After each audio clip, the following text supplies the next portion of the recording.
Hey, welcome to 1500ESPN.com. My name is Andrew Krammer. I want to thank you for joining me as we do three keys for the Denver Broncos and Minnesota Vikings set to kick off Sunday afternoon.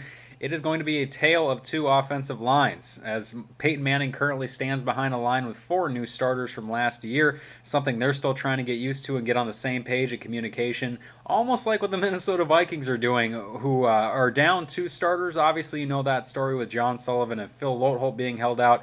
They're in their fourth game, of starting this group with Joe Berger at center and TJ Clemmings, a rookie, at right tackle.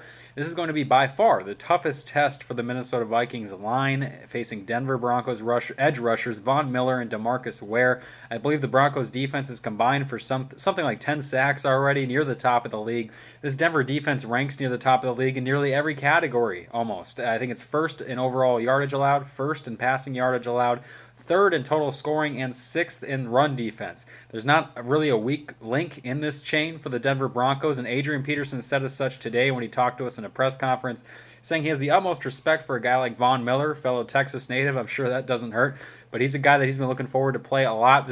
Believe it or not, this is Adrian's first trip to Denver to play, and it'll be a real measuring stick for where this offense is going up against one of the best defenses in the NFL.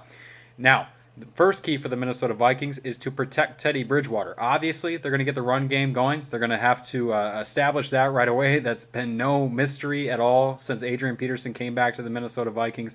Peterson has dominated his carries in the snaps he's been in for the past two games. I believe he's accounted for something like 55% of the snaps he's in. He's touching the ball. So that's the Broncos see that. They've seen the film. They know what's going to happen.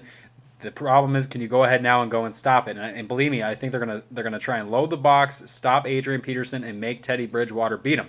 In order for Teddy to do that, he needs to be upright, and he needs to be able to utilize a quick passing game. I expect both offenses to use a very quick passing game. We're talking a lot of screens, slant routes, hook routes, flat routes for running backs. I expect this to be a game where Adrian actually gets involved in the passing game more than you've seen him in the last few weeks. When they were playing San Diego last week, they felt like they could bully him around, just line up in big tight end sets, extra O linemen on there. You saw Austin Shepard, the rookie, get in there for a few plays and just push San Diego around.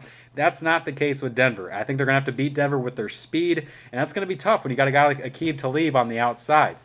So this is going to be a challenge for the Minnesota Vikings, but the biggest test is going to be, can they keep Teddy Bridgewater upright long enough to take advantage of some of the matchups they can get on the outsides. The second key for them is going to be to pressure Peyton Manning. You saw what they did to Matthew Stafford. You saw what they did to Phillip Rivers. Now, can they do it to Peyton Manning? Peyton is by far the most immobile quarterback they've faced so far. That's not only because of how he's been his entire career, but also because of his age and current health, and because of an offensive line that he's playing behind that leaves a lot to be desired, kind of like the Vikings. And so I expect a quick passing game from Denver as well. If you watched that Sunday night game last week against Detroit, that's exactly what they did against a Detroit front that can get after you. You saw the quick bubble screens. You saw that touchdown to Owen Daniels. It was just a short flat route that he snuck in for a touchdown. But this is also an offense that takes chances with Peyton Manning. You also saw the touchdown bomb to Demaryius Thomas on a 4th and 1. Vikings players are talking about that this week, saying, look, just because it's a bad offensive line and short yardage situations, that doesn't mean that we're all of a sudden going to expect him not to throw the ball deep. They're not buying into the demise of Peyton Manning. But if you can hit him with Anthony Barr, you can hit him with Everson Griffin, who again is facing a rookie left tackle, I expect Peyton Manning to feel that pain a lot more than a tough guy like Phillip Rivers or Matthew Stafford was able to and get back up. Peyton's a guy at this point of his career I think has a little margin of error. You see him falling down instead of taking sacks now. I'm not saying that he's done at this point of his career, but it's clear he's very concerned about his health and longevity. And if the Vikings can go ahead and hit him like they've hit the other quarterbacks, that's going to go a long way in doing what they want to do on defense. The third key for the Minnesota Vikings, along the lines of that same quick passing game, is going to be tackling. Tackling is one of the hallmark trademarks of a Mike Zimmer defense, something that he likes to establish Just no yak yards. That's something we hear a lot from Vikings players, and that means yards after the catch, obviously. So when you have those short, quick passing games that Denver's going to try and deploy against the Minnesota Vikings, you're going to need sound tackling on the outside. Specifically talking about Xavier Rhodes, Captain Munderland, Terrence Newman, Trey Waynes if he gets in there, obviously Harrison Smith. Now Andrew Sendejo, the starting safety for the Vikings for the last 3 games, has been held out with a knee injury all week. So that could put Robert Blanton in some action. I'd expect number 18 to maybe look at number 36 a few times and try to go his way if he can. Not to say he wouldn't do that to number 34, Sendejo, either. But this is still a point where when they get the ball in their hands, we're talking about Demaryius Thomas, Emmanuel Sanders, they're playmakers. You need to wrap them up and bring them down immediately after the catch. Because while Peyton can have a quick passing game, use his brain to dissect a defense and say, okay, I need to throw that route here, you need to then bring him down right away. And that's the third key for this Vikings defense, I believe. If they want to succeed, they're going to have to stop those on a 3rd and 6. They're going to have to stop that 5-yard hook route at 5 yards. It's as simple as that. It really is. And so that's what I believe the Vikings are going to have to do to have success in Denver. Protect Teddy Bridgewater, which within that obviously is running Adrian Peterson. Pressure Peyton Manning and wrap up those receivers. That's what they're going to have to do. On a side note, I saw some headline about Blair Walsh's range being expanded, being at the mile high.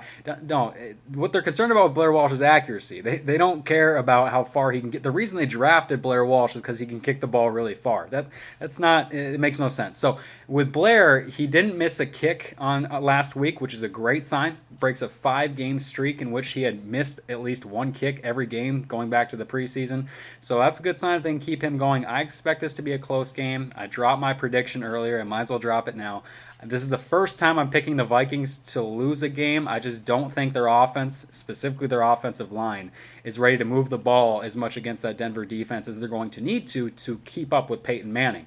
But at the same time, I expect them to limit Peyton Manning. I called it a 14-13 game, Denver. I expect it to be close, lower scoring. And that, really, though, a lower scoring game should favor the Vikings. So I want to thank you guys for coming to the website. My name is Andrew Krammer. Please check back for more articles, videos, podcasts, everything. Thanks again.